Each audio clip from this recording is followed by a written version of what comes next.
Eosinophils were once known only for their role in allergy and parasitic infection. Today, we're uncovering their far-reaching influence in immunity, inflammation, and beyond. Eosinophils are specialized white cells. While they participate in immune responses, they are also key players in allergy and asthma and in other chronic inflammatory diseases. New data suggests eosinophils may also play pro- and inhibitory roles in many other areas, including tumor development and neural growth. Understanding eosinophil biology is essential, not just for treating these conditions, but for advancing our overall understanding of the immune system itself in both health and disease. That's where the International Eosinophil Society steps in. IES is a unique platform where clinical research meets basic science. Our members are driving discoveries that move from the lab bench to the patient's bedside. What sets our society apart is our seamless integration of disciplines. By bridging clinical practice and foundational research, we unlock new possibilities. IES is more than just a meeting.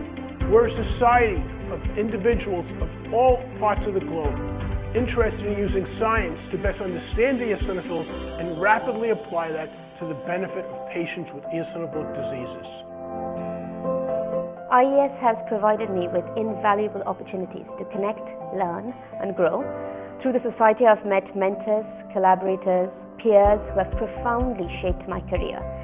It opened doors I didn't even imagine, allowed me to share my research globally and find mentors beyond my university who truly believed in me. IES values collaboration, mentorship, and different perspectives. We bring together people from around the world with different backgrounds and scientific expertise. What sets IES apart is the generosity of the research community. We share reagents, experimental models, ideas, and support to advance science through trust and teamwork. I didn't realize how valuable this network was until I attended my first IES meeting. It gave me access to science I hadn't seen before and the chance to show my own work with experts I never thought I'd meet. As an early career member, IES has helped me grow both professionally and personally. It's a community where I felt supported, challenged, and inspired by the work and the people around me. At IES, we're not just advancing science. We're building a future where eosinophilic diseases are better understood, better diagnosed, and better treated. If you're passionate about eosinophils in the lab, in the clinic, or anywhere in between, the IES is your community. Join us and build that future.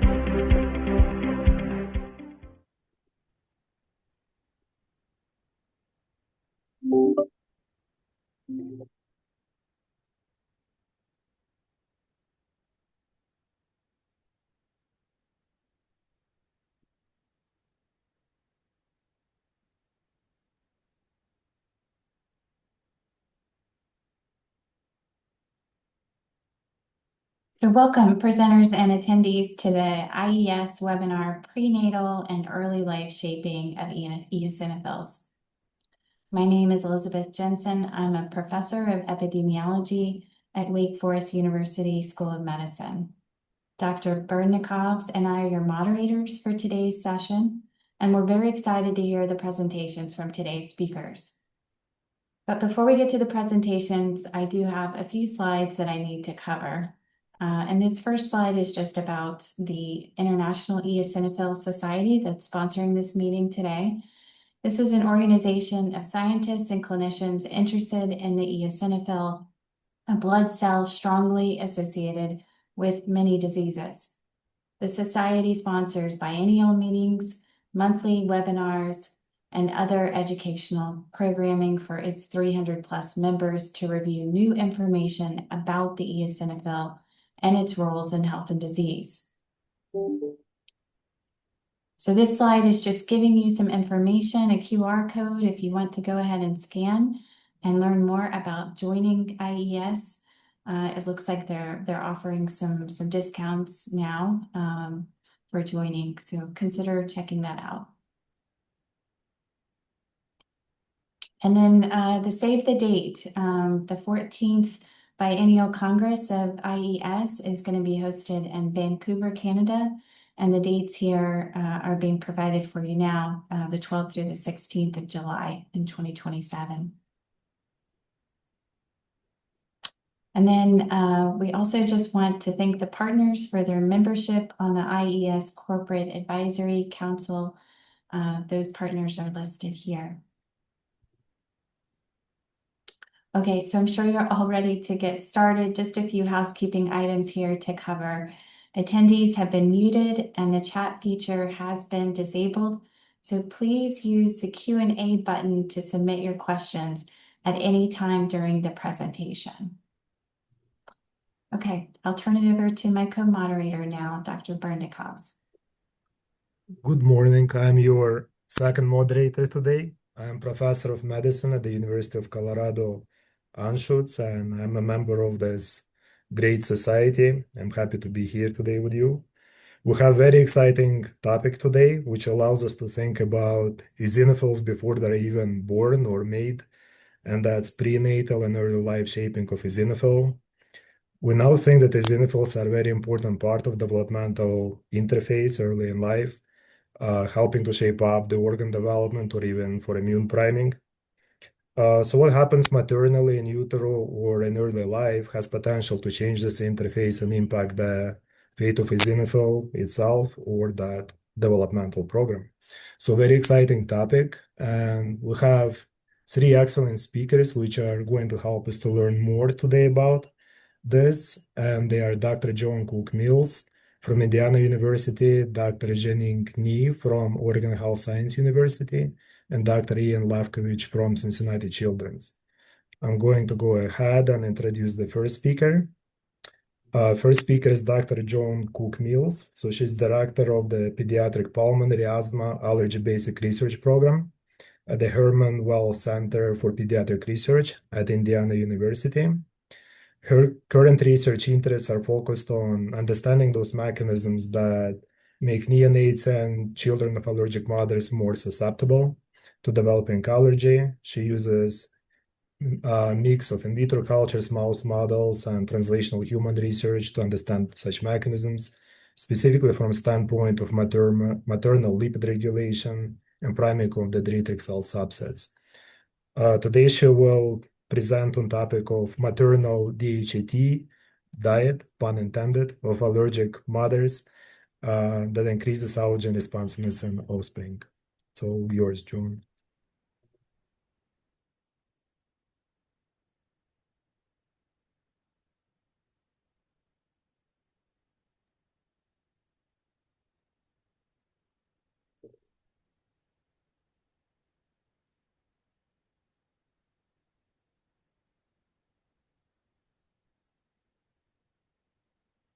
You can see?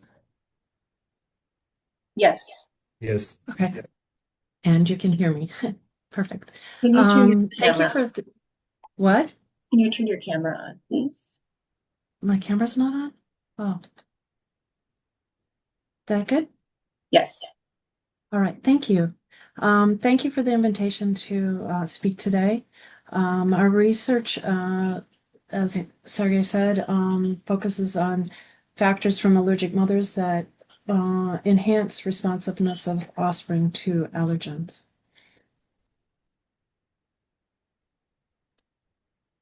So prevalence of asthma, this talk is mostly on allergic asthma. Prevalence of asthma in children is at a high rate in the United States, over 10%. And most of the children that have asthma, 80% of those children with asthma have allergic asthma. So we focus on allergic asthma. Maternal allergy is a risk factor for offspring development of allergies in both humans and mice, from reports from us and other groups. And the model that we use for looking at this in mice is we use saline control mothers or mothers that have been induced to have allergy. Then their offspring are given a suboptimal challenge with an allergen, and then we look at allergic inflammation in the offspring. So offspring of non-allergic mothers don't respond to the allergen and don't develop allergic inflammation. But if the mothers are allergic and they receive the suboptimal allergen challenge, then the pups develop allergic lung eosinophilia. And we've looked at regulation of this. What are the maternal factors that regulate the development of the immune system in the offspring. And there's an increase in fetal dendritic cells that respond to the allergen after the offspring are born. And there's increased lung resident dendritic cells and MDCs in the lungs of offspring of allergic mothers. Then we can regulate this as well we can increase this responsiveness if the mothers are not only just allergic, but they're obese and allergic. This enhances the response. But I'm not going to talk about those papers because the next talk is on obesity. And then we can also regulate this with tocopherol isoforms. So alpha tocopherol is a form of vitamin E. And if the mothers receive alpha tocopherol, this blocks this increased responsiveness in the offspring. But if we administered gamma tocopherol then to the mothers in their diet, then this actually enhances the offspring responsiveness to allergen. In humans and mouse models, allergen responsiveness for the offspring is not just specific to the allergen of the mother.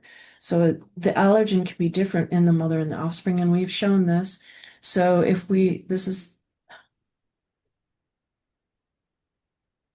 the mothers are allergic to ovalbumin, and then we challenge the pups with house dust mite, the pups' responses to house dust mite have an increased responsiveness if they're from mothers that are allergic compared to mothers that are non-allergic. In contrast, if the mothers are induced to have allergy to house dust mite, and then you challenge the pups with ova, you can also get an ova-induced responsiveness in the pups with an increased eosinophilia. And then, of course, if we do ova in the mother and the pup, we also get increased eosinophilia. So dendritic cells are somehow, I can't see my whole screen now, of offspring of allergic mothers mediate increased responsiveness to the development of allergy. Now it's there. So if the dendritic cells are obtained from the pups of allergic mothers before the pups are challenged with allergen, and you transfer these dendritic cells to pups of non-allergic mothers. Now these pups, when challenged with allergen, become allergic and respond to the allergen. So dendritic cells are sufficient to transfer this responsiveness and initiate allergic disease to whatever allergen that those pups are challenged with. And we've used house dust mite and ova, as well as cockroach. When we look at the development of the hematopoiesis in the offspring of allergic mothers, so this is bone marrow. We've also looked in fetal liver, but I'm not showing you that data. There's increased in GMPs and MDPs, which are the precursors to those dendritic cells, as well as in the pup. Then there's the increase in resident dendritic cells and MDCs. I am learning that the clicker has to be in a certain spot in order to advance the page. Ha. Okay, so what are the maternal factors from the allergic mothers that alter the fetal development of dendritic cells and increase offspring responsiveness, numbers of offspring DCs and responsiveness to allergens? And we focused on lipids rather than proteins because lipids cross the placenta and are in the breast milk and could regulate the development of immune responses. And there are lipids that are pro-inflammatory and other lipids that are anti-inflammatory. So when we look at during pregnancy in the mouse model, we look at gestational day 18. So the immune system starts to develop around gestational day 10, and then pups are born between day 20 to 21. And so we look at mid-gestation of day 18 to look at development of the lipid profiles and the immune response in the fetus. We've shown previously in several papers that beta-glucosylceramides are increased in allergic mothers, and that this is sufficient and necessary for development of the enhanced responsiveness in the offspring. We do not yet know what is the mechanism for the increase in beta-glucosylceramides, nor do we know how the beta-glucosylceramides glucosaccharamides alter hematopoiesis and increase the DCs. But we do know that it's necessary and efficient, and we've looked in both in vitro, in vivo, and in human cohorts. We also have, so when we did our lipidomics, we found two lipids. We did all the ceramide families as well as the eicosanoids, and there were only two that were increased. It was beta-glucosaccharamides and DHETs, which is dihydroxyeicosatrienoic acid, which I'll call it DHET, are increased. And so what I'm going to present is just 3 slides on our beta-glucosaccharamides to give you a background on that. And then the rest of the talk will be on DHETs and our new data that is in a manuscript that's in preparation. So first I'm going to present just a snippet of the glucosaccharide data. So if the mothers are induced to become allergic, and it's a chronic allergy because they get allergen challenge 3 times every month for 4 rounds of allergen challenges. Then we mate the mice. We don't do anything during pregnancy. The pups are born. We give them 1 IP ovum and 3% ova, or we could do house dust mite, but this is an ova model. And then look at the pup responsiveness. To show that this was sufficient, so the allergic mothers are, the saline mother and the allergic mother are the hatched bars. So it's the first and the last bar. And then the other ones are the treatments. So to show that glucosaccharamides are sufficient, we use a daily mix of the level of glucosaccharamides to increase glucosaccharamides in the allergic mothers. So we gave the glucosaccharamides by daily injections to the allergic mothers, to the non-allergic mothers, to increase the level of glucosaccharide to that in allergic mothers to determine if this is sufficient. And then we did a dose that was half as well. So there's a dose dependency. And we show that there's the white bars are the optimal mix, and then the half dose is, the white bars are the half dose and the black bars are the full dose of the daily injections of the mother with non-allergic mothers with beta-glucosaccharamides. And then when we look at after the challenge of the pups, there's an increase in eosinophils comparable to that of allergic mothers, showing that beta-glucosaccharide was sufficient. It also increases IgE, IL-5, CCL24, consistent with an increased eosinophilia. To show that it was necessary, we blocked beta-glucosaccharide synthesis by with an inhibitor called P4RR to block ceramide conversion to synthesis to beta-glucosaccharide. And this inhibitor was given daily during pregnancy. These inhibitors or injections start on day 10 of pregnancy. Well, this one we started gestational day 5. But usually we start around day 10, 5 to 10, because the immune system develops at gestational day 10. And when we give P4RR or the inactive enantiomer P4SS, so this is the offspring eosinophilia, P4RR administration to the allergic moms block this, and then the inactive enantiomer do not block the eosinophilia, showing that beta-glucosaccharamides were sufficient. Then we also looked at clinical cohort. It's the WISC cohort that we did with Chris Zerugi from Wisconsin. We did clustering. There were 8 clusters of the lipidomics. The cluster with the lowest level of these lipids was cluster 6, and cluster 1 had the highest. We developed a lipid pro-inflammatory lipid index where we summed the log 2-fold change of the beta-glucosaccharamides and then subtracted the anti-inflammatory lipids, lipoxin A, and resolvent to develop this lipid index.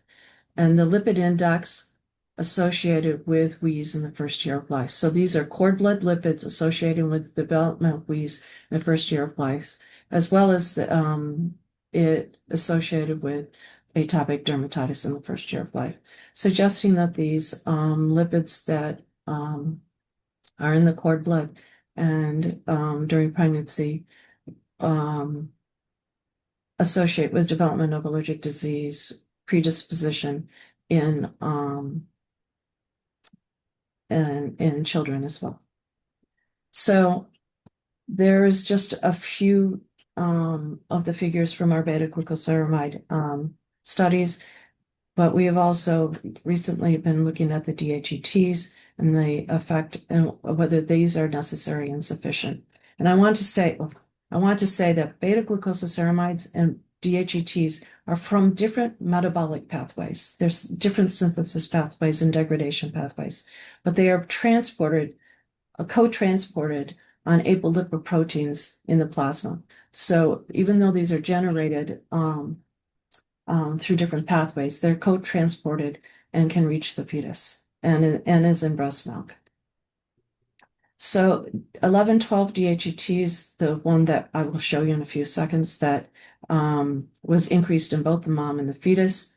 It's derived from arachidonic acid through cytochrome generation of ETs. Then soluble epoxide hydrolase generates 11-12 DHET. Here's the data in the, I'm just realizing my timer doesn't show up on my screen. Okay. Maternal and fetal DHETs and EETs were measured in mom plasma and the fetal tissues. There was an increase in 14, 15, 11, 12, and 8, 9 DHET in the mom plasma, but the only one that was increased in the fetus was 11-12 DHET. So we've focused on 11-12 DHET.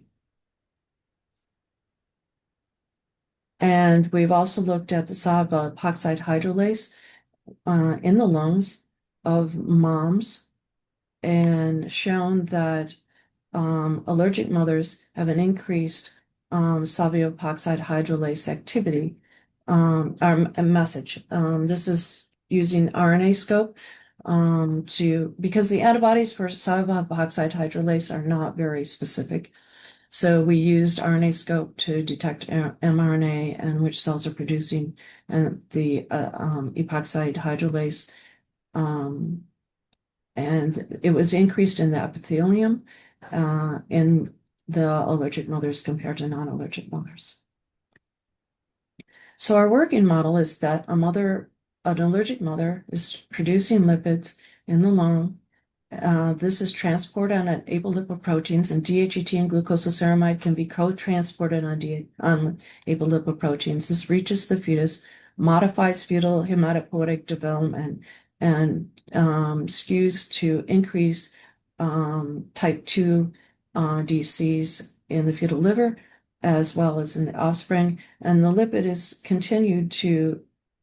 there's continued access of the offspring to the lipid during nursing. So is 11-12 DHET in mothers with an allergy sufficient or necessary to increase offspring responsiveness to allergen? This is the timeline. We injected 11-12 DHET into non-allergic pregnant females. So starting gestational D10, which is the time when hematopoiesis starts in the fetal liver of the fetus.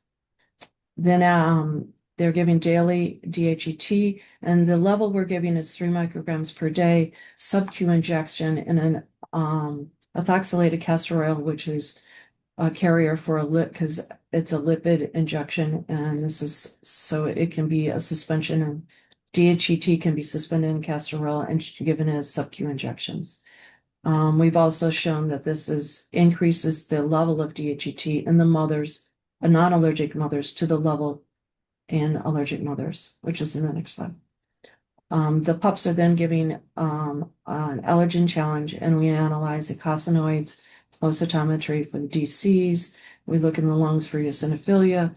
We're also looking at the microbiota. Oh, sorry, I misspelled. And cytokines by qPCR, as well as the serum IgE levels in the mom and the offspring. So what I had already showed you is that the allergic mothers have plasma DHET 11-12 somewhere close to 4 nanograms per mil.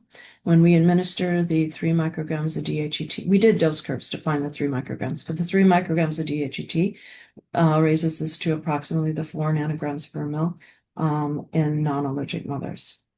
When we look at the pup ova-specific IgE, which could be a combination of both the mom and the offspring IgE, because it's IgE is transported in the breast milk as well. We are currently doing a mom house dust model with ova pup challenge, so we can look at a pup generated ova-specific IgE. Anyways, with the 3 microgram administration of DHET to the non-allergic mothers, this generated allergic response. This enhanced the allergic responsiveness of the offspring, and this is pup-generated ova-specific IgE because these are non-allergic mothers that were administered DHET. So, we also looked at the immune cells in the bronchoalveolar lavage of those pups. This is the vehicle, the pups of non-allergic mothers, pups of mothers that were receiving 11-12 DHET, and pups of allergic mothers. This increased eosinophilia. The DHET increased eosinophilia, mononuclear cells, lymphocytes, and low levels of neutrophils. So it was necessary, sufficient. So the next question, is it necessary? We used an SCH inhibitor to block this a soluble epoxide hydrolase. And then there are several SCH inhibitors. We use the one that does not alter the levels of EET, but blocks the generation of DHET. And this is the inhibitor. It's APAU. It's also called AR9281. And my figures, I think they're all labeled AR9281. We did a dose curve.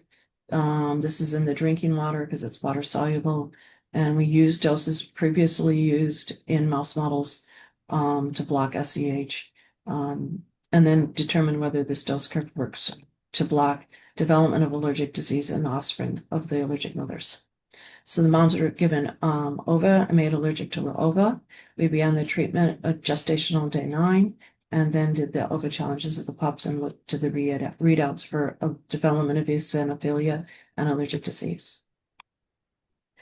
So these are pups of non-allergic mothers and pups of allergic mothers. The vehicle is the ones that did not receive the inhibitor.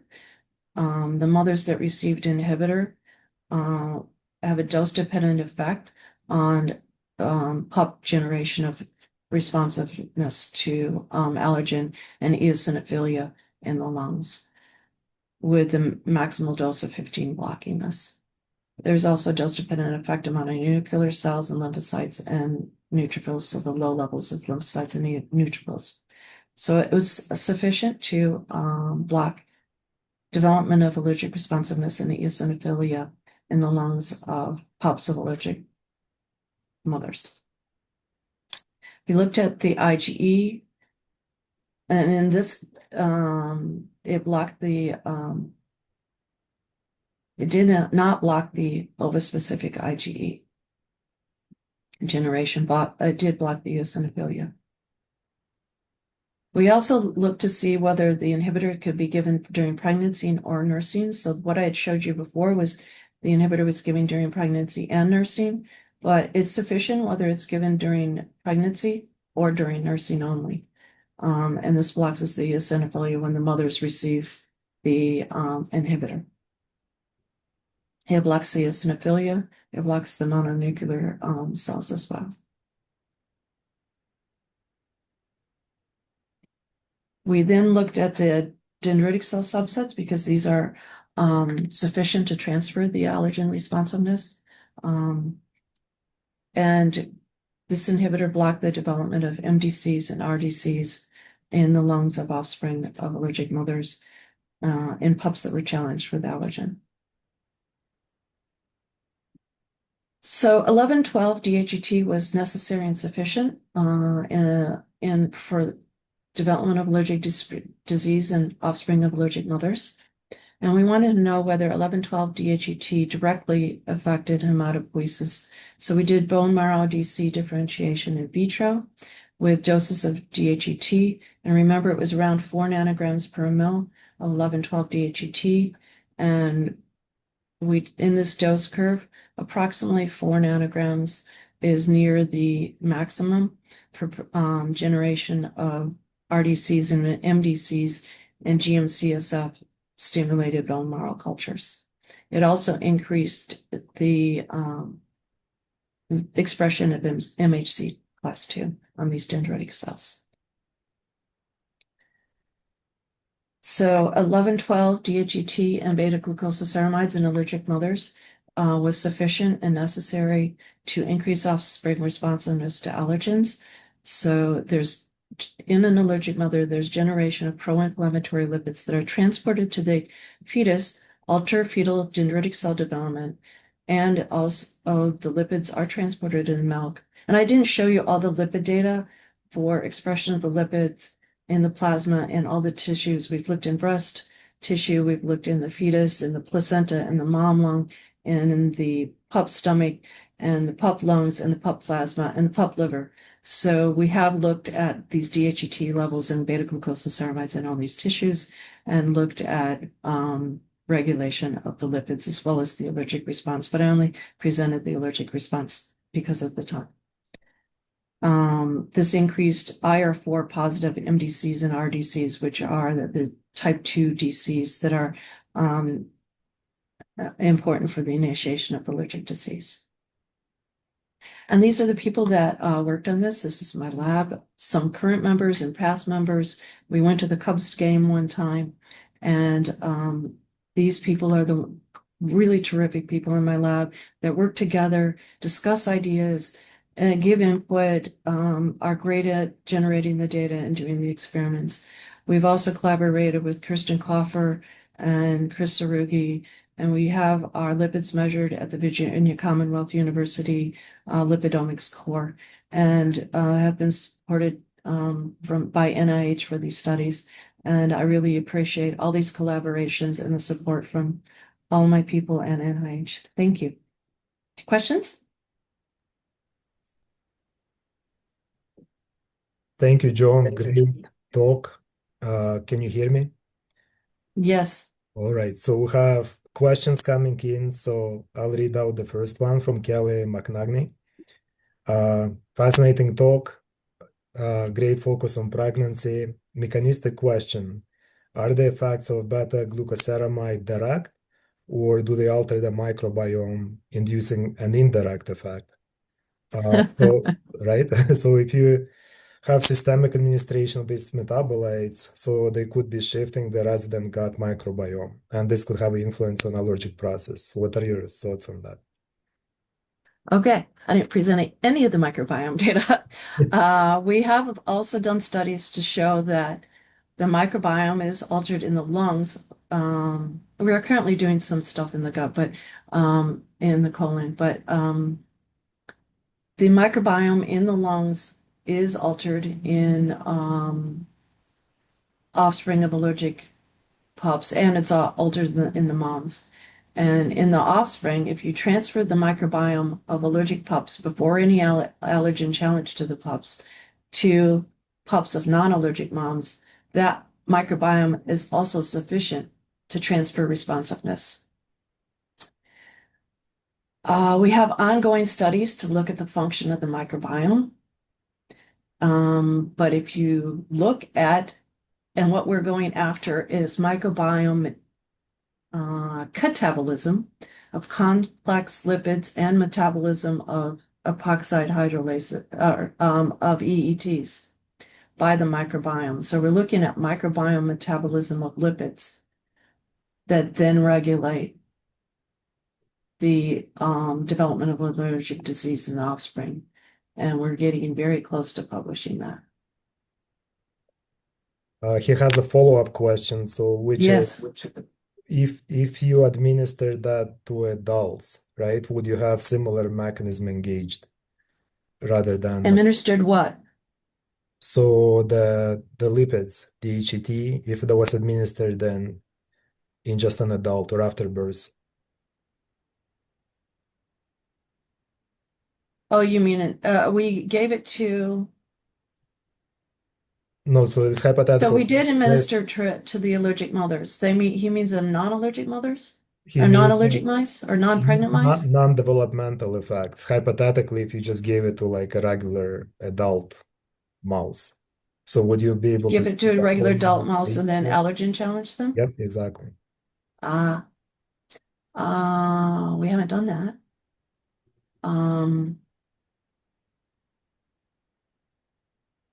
I don't know if it's necessary during the development in the fetus, or that's a good idea. We should try that. Okay. We do know something that we haven't published, the group from Harvard has not published, is that even though the moms are allergic, if you don't do an allergen challenge right before you mate it with the male, there's no effect on the offspring. So you actually have to have an active allergic response during pregnancy.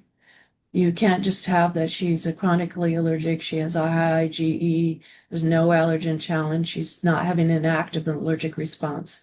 So it actually has to be an active allergic response during pregnancy. And the eosinophilia in the lung of the allergic mother lasts the 3 weeks of pregnancy. We've even looked at how many eosinophils are still left at gestational day 18, and there are some left, but I don't know what type of eosinophils there are. Are these regulatory eosinophils that are important for repair, or are these eosinophils that are still there from the allergic response? We still need to look into that. Okay, thank you. So we have 1 minute remaining. I'll ask one question. There are 2 questions from anonymous attendees, but both are relating to human level. Sergej, you're really quiet. Can you say that a little louder? Yes. So you have 2 questions from anonymous attendees, but I can like sum it up in one. What about human levels of lipids? So what is the evidence from human lipidomics data sets? Do you see changes in DHT levels in non-allergic moms compared to allergic moms in humans? Yes. We haven't published that either. We're working on that. And we just did the lipidomics this last couple months. I didn't have time to present that. We do see altered lipid levels in DHET. And it does associate with profiles of the microbiota that one would see during allergic asthma. All right, thank you. So we're working on that. It's coming out soon. Sounds I'll submit it soon. That's what I mean. So we have to move on to the next talk. So Thank you. Thank you for all your questions. Yes, I'll relay more questions to you after Joan recorded them. So, but our next speaker is Dr. Zhenying from Oregon Health and Science University. So she will be talking to us about maternal high-fat diets and whether they increase offspring response to allergens. So in general, her research focuses on metabolism, maternal metabolism, and neural immunometabolic mechanisms, which could be underlying those obesity-related effects. So either in adults or on offspring. So let's hear more from Dr. Ni.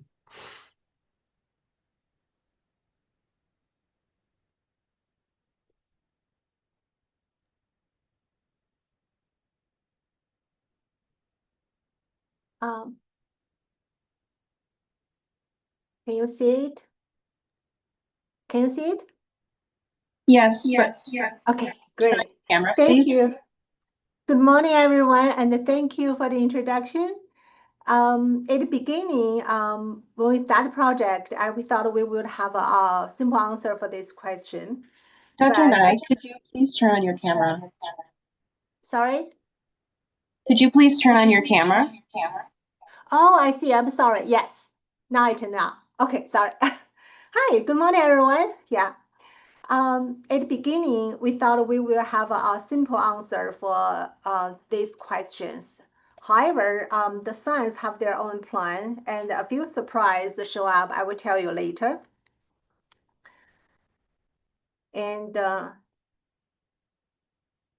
so asthma is a chronic lung disease that affects more than 300 million people globally. And what's happened, let's start from the anatomy. Look at here. In the asthma, and the airway constrict and cause executive narrowing. This is known as airway hyperresponsiveness. It is regulated by airway nerves. This diagram showing how the airway nerves control the airway bronchoconstriction. In the airway, the sensory nerves distributed along the airway epithelium, and they detect the inhaled irritant and then send the signal to the central nervous system and then activate the parasympathetic nerves, which is shown as red in this diagram. And they're going to release acetylcholine and then cause bronchoconstriction. So now let's zoom in on more detail as shown by the magnifying lens. And you will see once the parasympathetic nerve acts and they release acetylcholine, which is binding to M3 receptors, cause smooth muscle constrict. But at the same time, they also binding to the M2 receptors, which is located at the presynaptic junction of parasympathetic nerves. Those M2 receptors usually they provide negative feedback to limit the further acetylcholine release. So when the M2 receptor is impaired, this inhibitory feedback is lost and leading to exaggerated bronchoconstriction. So now let's see how the eosinophils interact with this airway nerve control.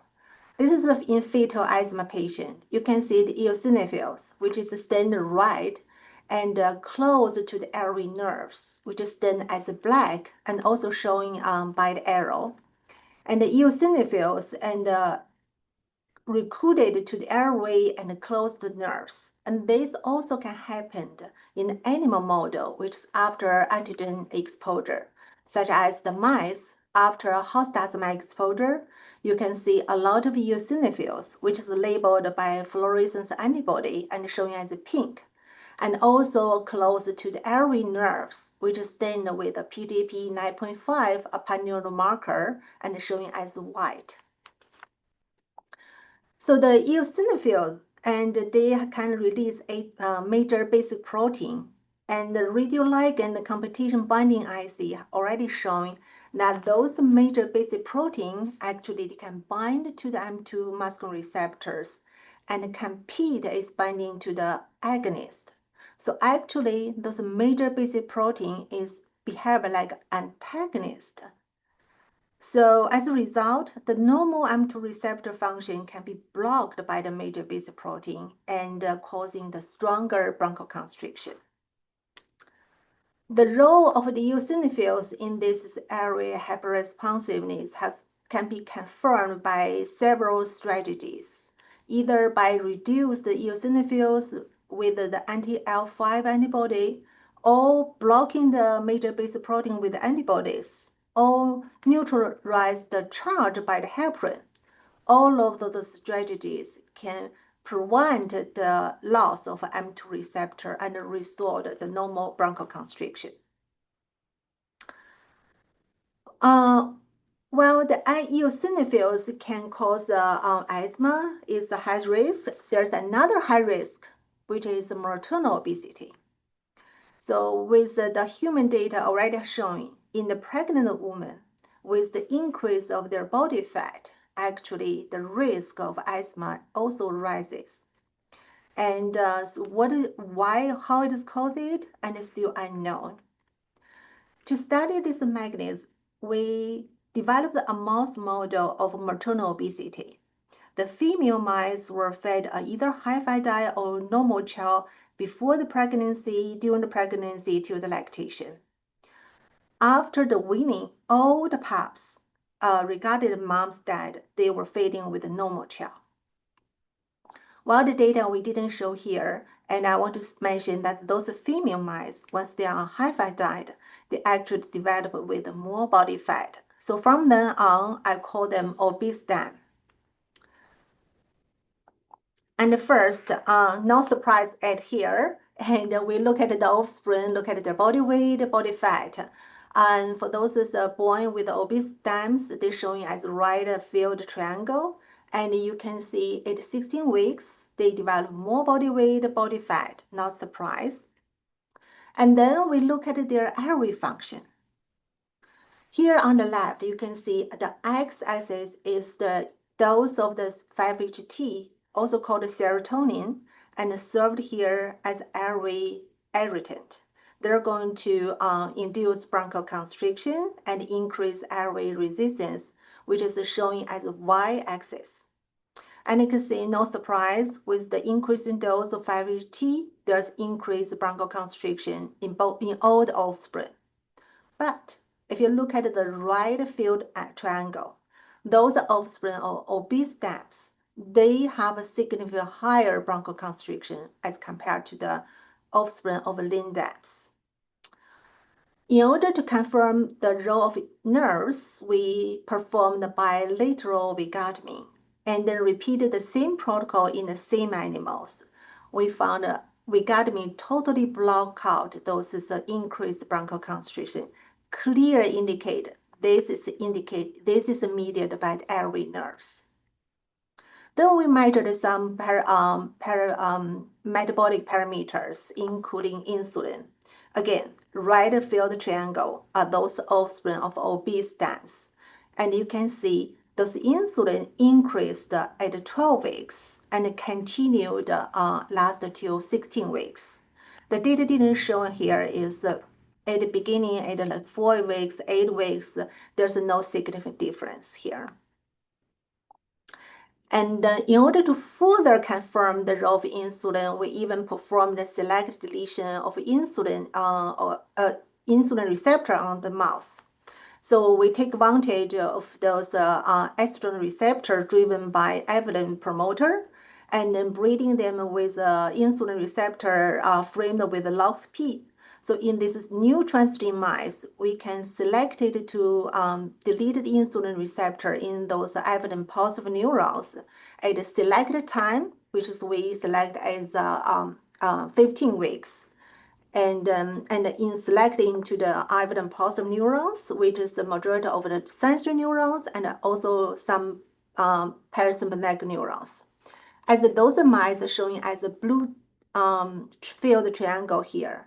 Clear, you can see after delete those insulin receptor and the airway hyperrest was restored to the normal, very similar to those offspring of lean mice.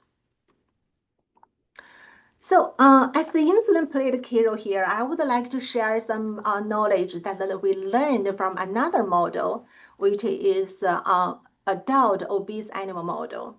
So this is the data come from the charm mice, which is transgenic mice, that they have a M2 masculine receptor protein fused with the red fluorescence protein. So this strategy will allow us to detect M2 masculine receptor with labeling with antibody against the red fluorescent antibody. And this is a huge strategy. We can make this more reliable. And also, this is showing the M2 showing red in the imaging here. And also because M2 is not only expressed on neurons, so we also co-standard with the pan-neural marker PGP, which is shown in green. So only those co-localization of the M2 with the PGP, we treated them as a neuronal M2 receptor. And on the image on the left is control, on the right is from obese animals which developed a high level of insulin. And based on the staining here, we developed the 3D model. And you can see with those ganglions with M2 receptor. And with this strategy, we can measure the M2 receptor. And as shown here, and we normalize to the PGP neuron, and you can clearly see the high level of insulin decreased M2 receptor expression. So far, our data clear showing that maternal high-fat diet developed the maternal obesity, and the programmed offspring also developed hyperinsulinemia. And a high level of insulin, they will block the M2 receptors and cause bronchoconstriction. It's very interesting. I want to mention that in this pathway, we didn't find increase of eosinophils in those animals. So clearly, this pathway is independent of eosinophils. However, almost half of the asthma patient, they have increased eosinophils, and almost 80% of that with severe asthma, they have eosinophilic asthma. So what is going to happen if those offspring of obese moms, they also exposed to allergen and develop the hyperinsulinemia, develop the high level eosinophils, and what will the eosinophil do? In order to test it, we applied our previous used model, and then starting to expose those offspring with the host dust mite. Then we count their eosinophils and measure their lung physiology. So first, we counted the eosinophils in the bronchoalveolar lavage. And you can clearly see after the antigen challenge, which is the field symbols, and there's increase of eosinophils. However, I would like to draw attention to this red color, which they are the offspring of obese stamps. And you can see, as shown by the blue brace, there's a significantly much more eosinophils in the offspring of obese stamps compared to the offspring of the lean stamps. And as think about it is before the eosinophils migrate to the airway lumen, they have to pass airway tissue. So we wonder what's going on in the tissue. Then we measure the major basic protein in those trachea tissue. And you can see on the top is the offspring of the lean stem, and bottom is offspring of the obese stem. On the left is control animals. On the right is the mice exposed to host dust mite. The pink dot is the antibody against the major basic protein, and the teal is showing the antibody against the PGP 9.5. Well, one thing is clear, after host mice challenge, there's more major basic protein in the tissue. However, it's a little bit difficult to see the compare between those offspring of the lean stamps and the obese. So we further quantified with the 3D model and measured the data here. Surprise! And in the tissue, if there's offspring of the obese stamps, they have much high level of the major basic protein compared to those the counterpart, which is offspring of the lean stamps. As I mentioned, the major basic protein, they're going to blocking the M2 receptors and cause more bronchoconstriction. So we continued to measure the airway response here. And similar, XY is the dose of 5-HT as an airway irrigant, and the Y-axis is airway resistance. And then the black one, the color with black is offspring of obese stamps, and the red is offspring of obese stamps. First, after host dust mite challenge, and there is a significant increase of the airway resistance. This is expected, not surprise. Well, if a physiology behavior just like spreadsheet, probably I will stop my talk here. But if you look at the curve more carefully, especially compare these two curves with the field symbols, and they are not significantly different to each other. And so this airway response is not. They don't have much difference. This is not what we expect. We thought they could have some synergistic or additive effect. No. There's several reasons that could be explained this. These eosinophils could be different and maybe some other reasons such as the M2 receptors. Let me explain what we thought. Because the eosinophils also can block in the M2 receptor and the hyperinsulinemia also can block in M2 function. So it's highly possible that both of them reach a maximum effect and leaving a little room to further increase the airway constriction. That could be one of the possibilities. But overall, our data showing the maternal obesity and antigen challenge are not additive to causing airway hyperresponsiveness. Although, despite the maternal obesity, significant potential eosinophils in the airway after allergen challenge. So I really want to sincerely thanking my amazing research team and collaborators for their support and dedication throughout the project. I also want to acknowledge the funding agencies that make this work possible. And thank you all for your attention.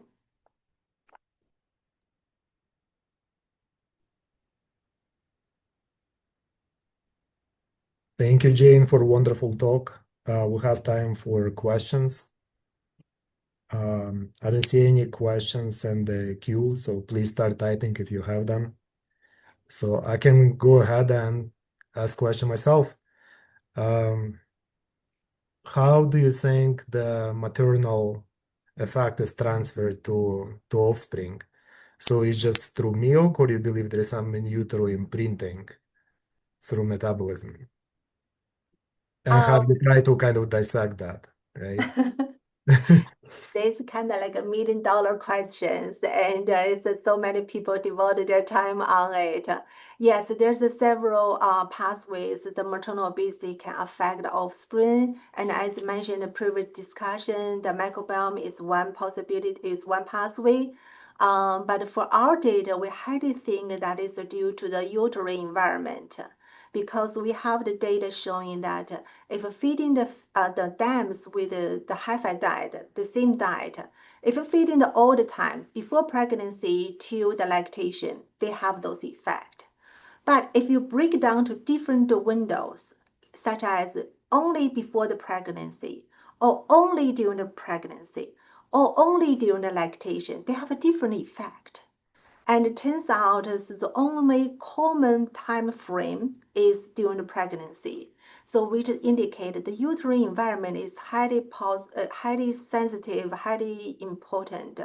Then could be several reasons, and then the uterine environment maybe affect the development of the fetus, or maybe due to some epigenetic effect.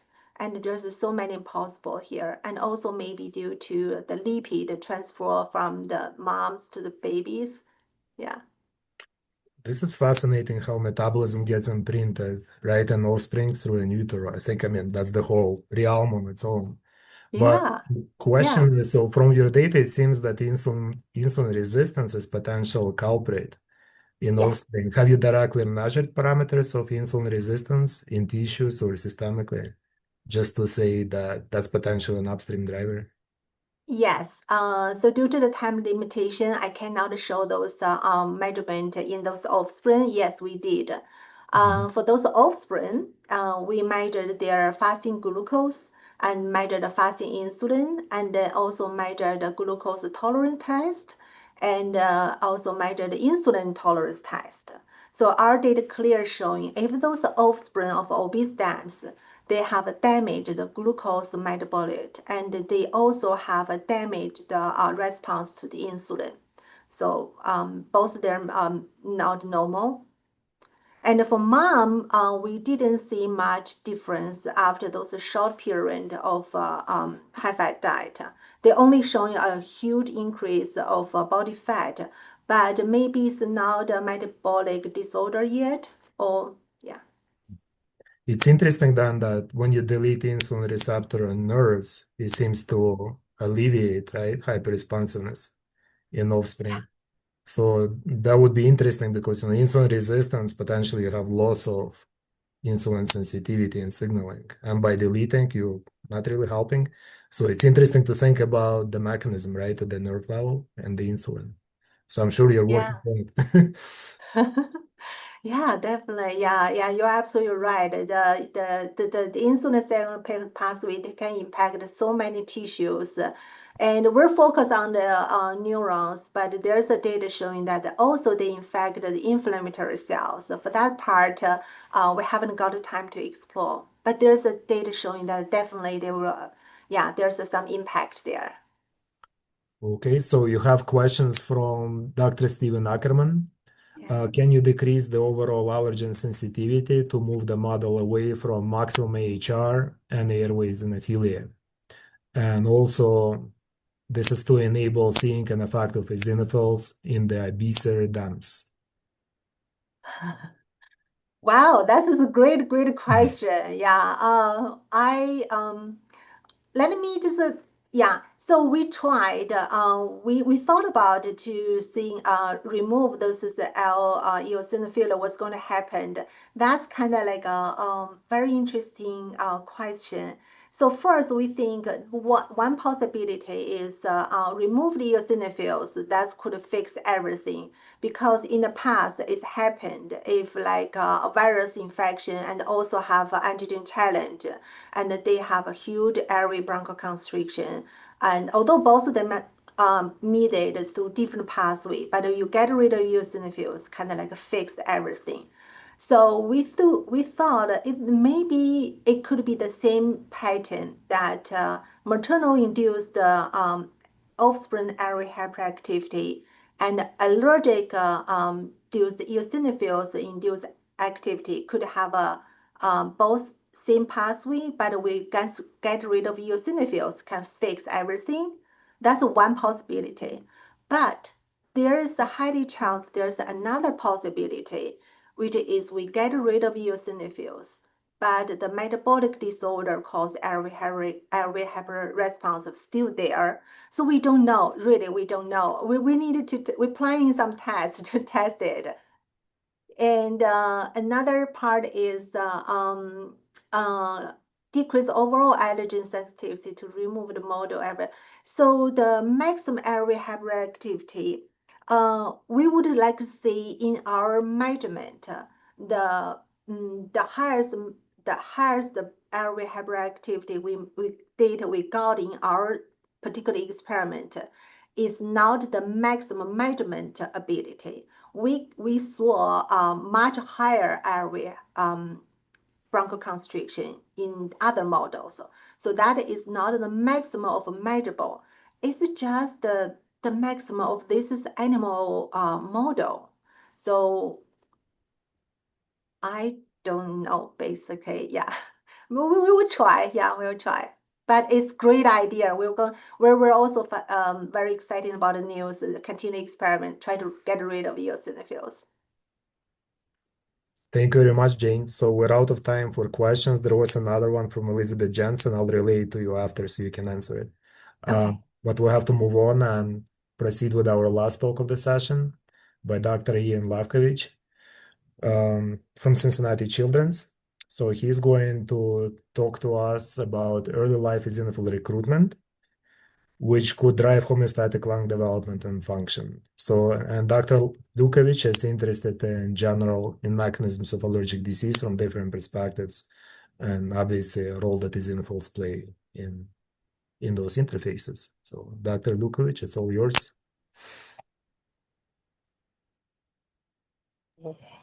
All righty.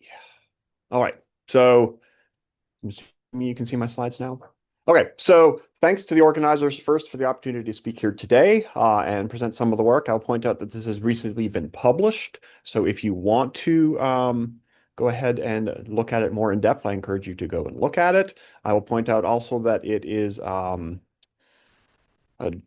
really done by a group of talented students in the lab. Adri Wilburn, who's a student in our program, and Ulku Korkmaz, who's a student at a program from Germany. She was in my lab for a year and a half doing some of this work. So this is largely their focus.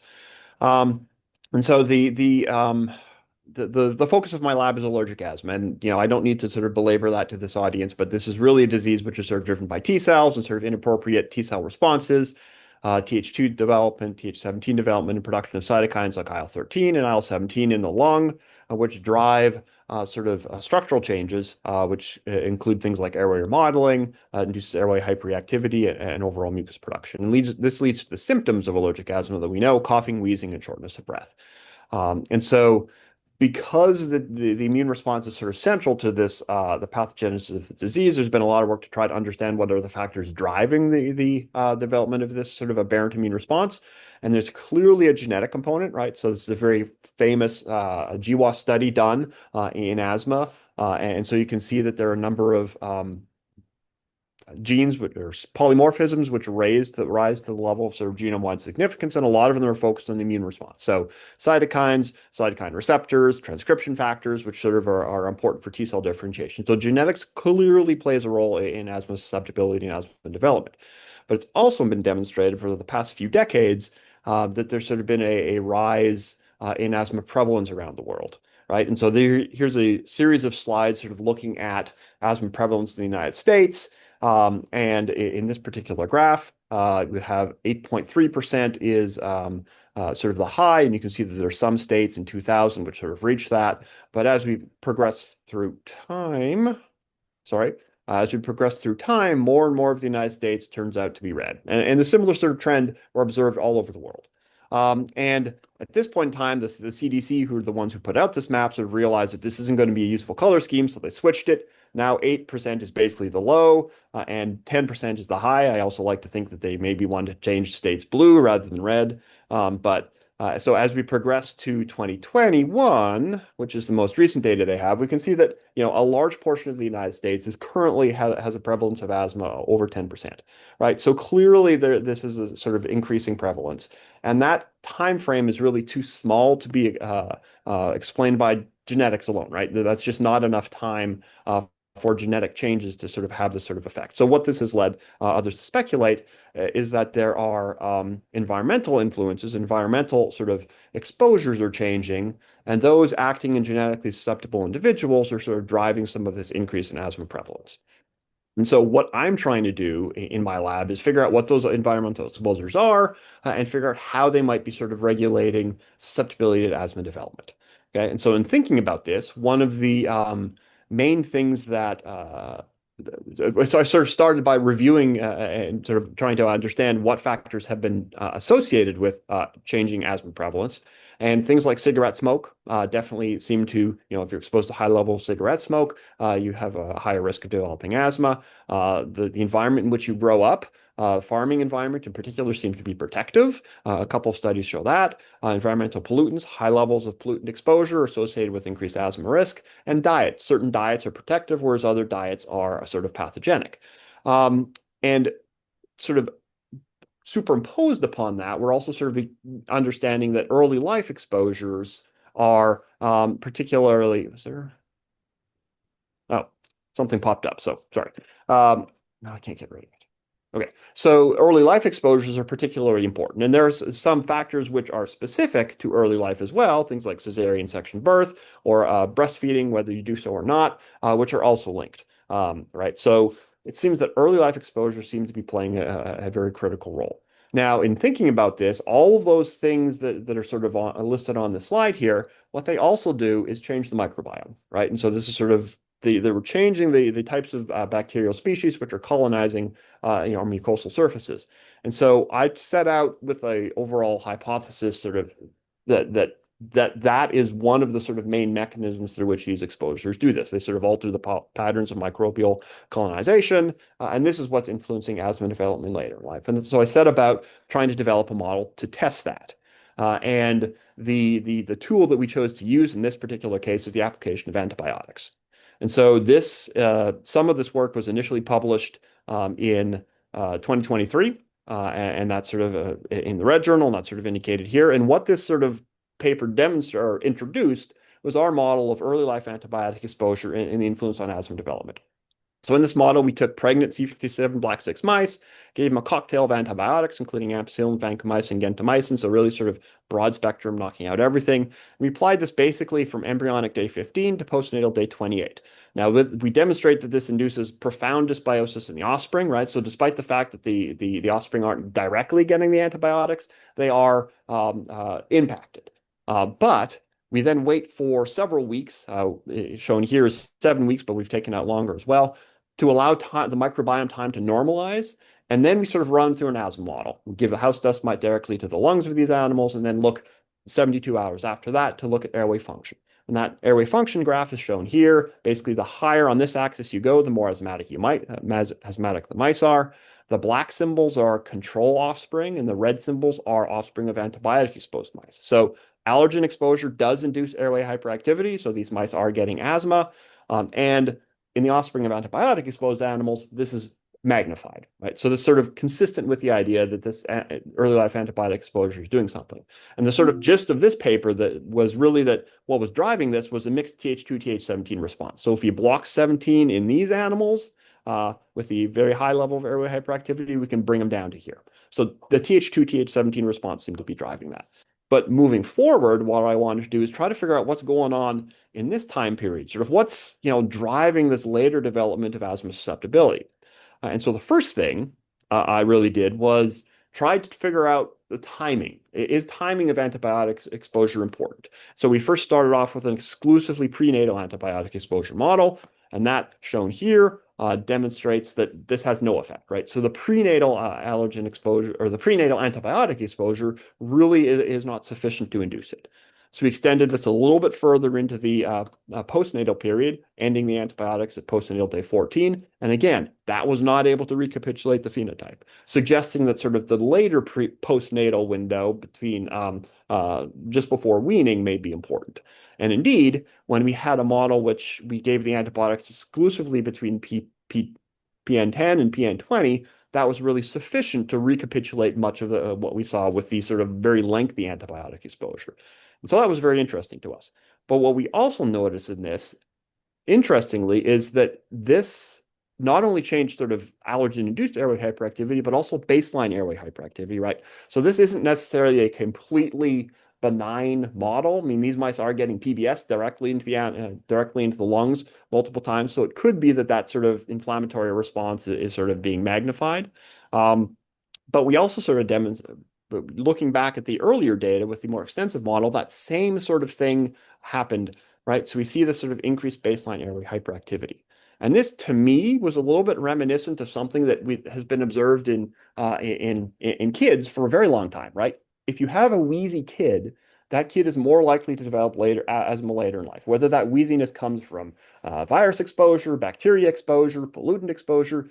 Increased wheeziness seems to be associated with later life asthma risk. And so here we have a model where there seems to be sort of baseline airway function changes, a wheezy mouse, if you will. So we wondered if that was sort of, if these changes actually preceded the development of any of this, right? Because again, this is a not completely benign exposure for sort of shoving PBS down their throats. So we basically wanted to see whether, basically immediately after weaning, there's also changes in baseline lung mechanics, right? Absence of any sort of stimulus to the lungs, just are they more responsive to methacholine?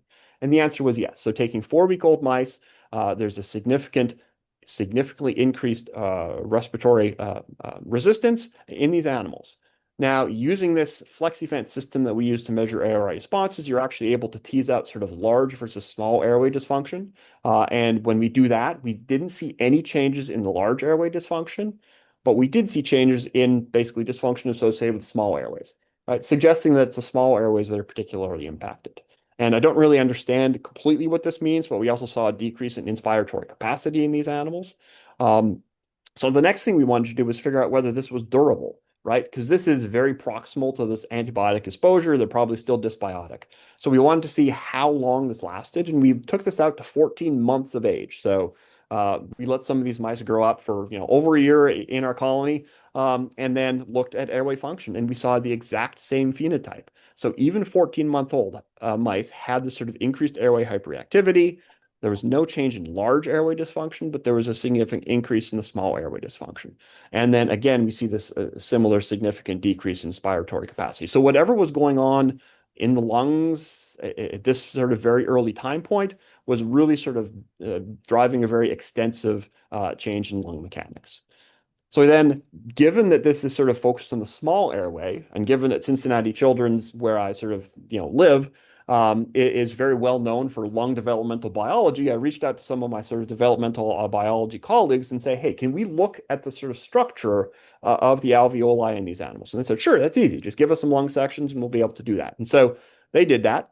And for just sort of as a primer, to make sure everyone's on the same page, the lung in mice and humans sort of continues to develop postnatally. So when the mouse is born, the sacs on the end of the airways are particularly large. And in the mouse, around PN14, so postnatal day 14, right in the middle of when we're giving our antibiotics, that's when the alveolar development really starts, and then it sort of completes by PN28. So that's when they sort of have the overall level of adult alveoli. And so what my developmental lung colleagues said is there's definitely a difference in the size of these animals, in the alveoli of these animals, antibiotic exposed on the right, and then sort of graphically quantified, indicated there. So there is significantly smaller alveoli in the lungs of these animals. I'm seeing a whole bunch of things in the chat. Okay, that's not necessarily directed to me. Sorry. And now, so this is very early on in lung development. So we also wanted to look more late, sort of at the conclusion. And even at that point in time, there is a significant decrease, right? So it almost, and again, because the alveoli sort of naturally, as development proceeds, get smaller and smaller to increase the surface area to allow better gas exchange, this almost seems like the alveolar development is being accelerated in the offspring of antibiotic-exposed mice.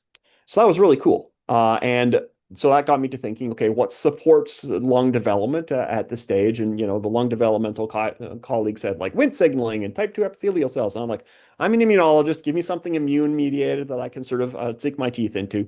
So I did some digging into Allergen, and it turns out there's sort of a well-described wave of Th2 type immune responses, including eosinophils that come into the lung right about this developmental time, right? About PN14 to support this. And then, Dr. Berdnikovs has shown this in some of his publications. There's this wave of eosinophils that come into the lung that sort of peaks at day 10 and then drops off. Bart Lambrecht has also shown this with eosinophils, mast cells, and ILC2s, right? So there is this wave of Th2 immunity that comes in right when we're starting to see these changes. So I thought, well, are there any changes in the eosinophils or the Th2 wave in the offspring of antibiotic-exposed dams?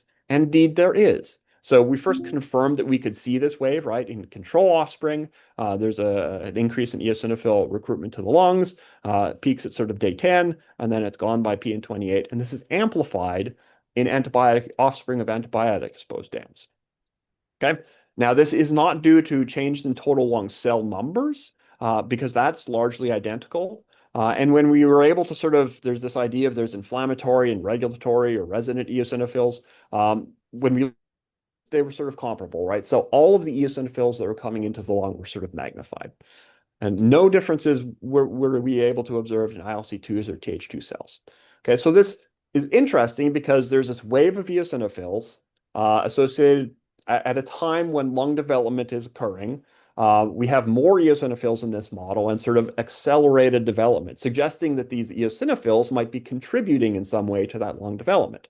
And so I then thought, well, what about the opposite? What if we lack eosinophils? Is there any sort of impact on lung function or lung development?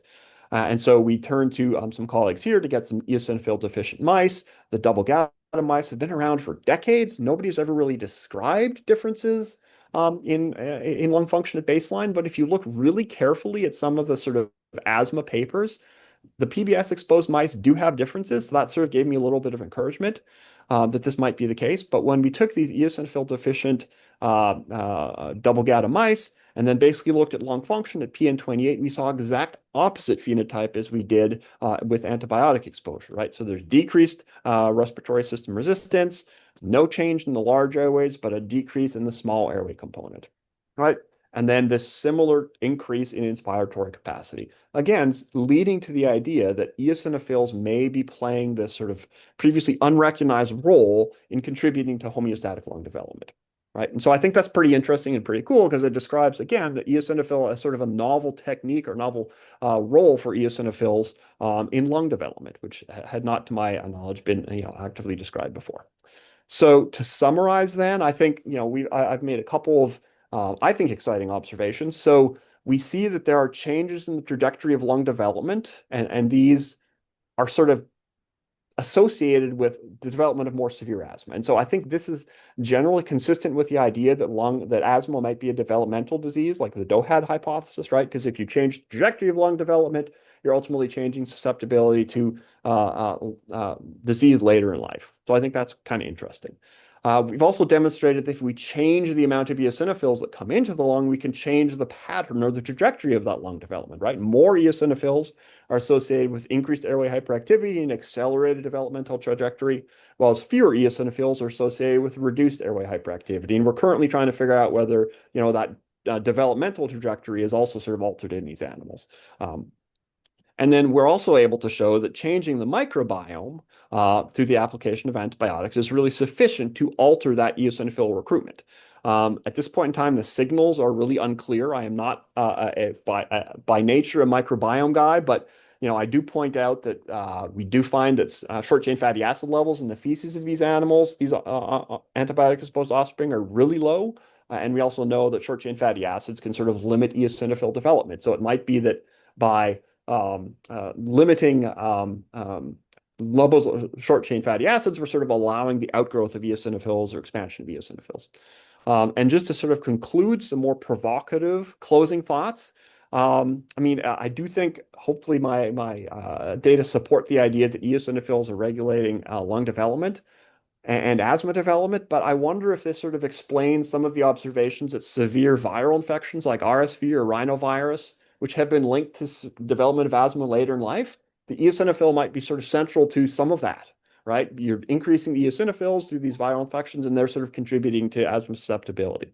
And conversely, we know, eosinophil depleting therapies are considered safe for use in children and pregnant women, but I wonder if there might be a time that we haven't really described yet. Like, we don't know if this wave occurs in humans. Is there a time that might be counterindicated, or conversely, can this be used as sort of a way to mitigate some potential risk factors for development of asthma? So again, I highlighted at the beginning, this work was the work of some talented PhD students, Adri Wilburn and Okul Korkmaz, and I'll point out that Dr. Korkmaz is currently looking for a postdoc opportunity, so if you have any interest in having an eosinophil-focused postdoc in your lab, contact me at that email address. Thank you. Great talk, Ian. I'm going to abuse my moderator powers and ask you the first question. So when we did this postnatal study on eosinophil spike in postnatal development, right? So we determined it was specifically during primary septation phase, so as you say, right, it's developmental stage. Yep. So we also determined they perfectly coincide with the extracellular matrix deposition and modification. And eosinophil deficient mice actually had completely altered matrix, right? Yeah. So, which means eosinophils are probably trying to modify this airway architecture, right? Probably to assist with epithelial differentiation and whatnot in that process. So then from your model, the observation I had, you're using antibiotics, right? So potentially a profound effect on systemic metabolism. And the whole developmental process, we know that it's regulated through metabolic pathways as well, right?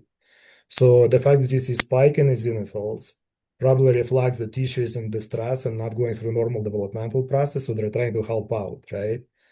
But yeah, or conversely, I would argue that when eosinophils are in excess, right, when they're pathogenic in asthma, in AD, in eosinophilic esophagitis, those are inherently models of remodeling, right? So it could be that they're they're not, I mean, so yes, they may be cleaning up, but they may also be chopping up the extracellular matrix in such a way that that sort of facilitates this, right? So they're potentially, you know, the tip of the spear, if you will, to sort of initiate the process. Anyway. So there are two possibilities. Either they become pathogenic and do extra remodeling and at least decline in lung function, or the systemic effect of antibiotic is so profound it just changes the whole imprinting of tissue. They're trying to help out, but they cannot because tissue effect is stronger, right? So essentially, two possibilities. But fascinating with everything. Yeah, and Want to see more. again, it seems like I say that the lung developmental path trajectories are sort of accelerated, right? But I don't, is that good? I don't know, right? I mean, are more alveoli inherently better? At this point in time, I don't know. I mean, so. All right, so we have more questions from the audience. You have question from Dr. Cook Mills. So she asked essentially, what about timing of antibiotic exposure, right? So you give it before HDM. So what if there is some contamination of HDM with some bugs, right, which may have effect on your models? Well, so again, the antibiotic exposure is exclusively to the moms. And then the offspring only get the house dust mite later in life, like after the dysbiosis has been sort of resolved largely. So I don't necessarily think that, at least in my model, that the antibiotics are directly contributing to sort of the house dust mite induced response. I think whatever they're doing is sort of potentially epigenetic or, you know, metabolic on their impact. All right. So there is a small comment from Elizabeth Jensen. So she's saying that they observed increased risk for EOE in relation to exposure to antibiotics if it happened around the time of delivery, right? For maternal, prenatal, and infancy exposure, right? So it kind of goes together with paradigm of early life, right? And altering development. So that was that comment. And Dr. Judah Danberg is asking, so does the altered asthma phenotype, let's say by microbiome changes, survive through generations, right? So is there like any epigenetic transfer component to it? Yeah, I mean, that's an excellent question. We have not explored that at all. But because we've done some multi-generational studies in other models that I have of sort of early life exposures. And those studies are long and hard, right? But yeah, I mean, it's really interesting, and I don't know. Another question by Dr. Kelly McNagny. So it says, very interesting talk. He's wondering if you or anyone has looked at the L5 transgenic mice to see if this hypereosinophilia alters the lung developmental trajectory. I have not. I'll have to see if some of my colleagues have those in their colony. I know other people have looked at like nerve development.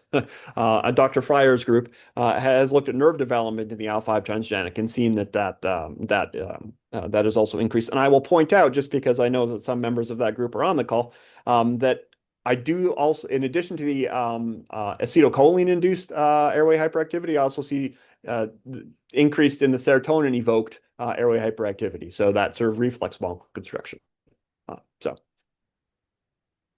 Sounds great. So great talk. Ian, I don't think we have any more questions and we're right on time. So I think with that, we can conclude today's session here. Thank you, everyone. Thank you.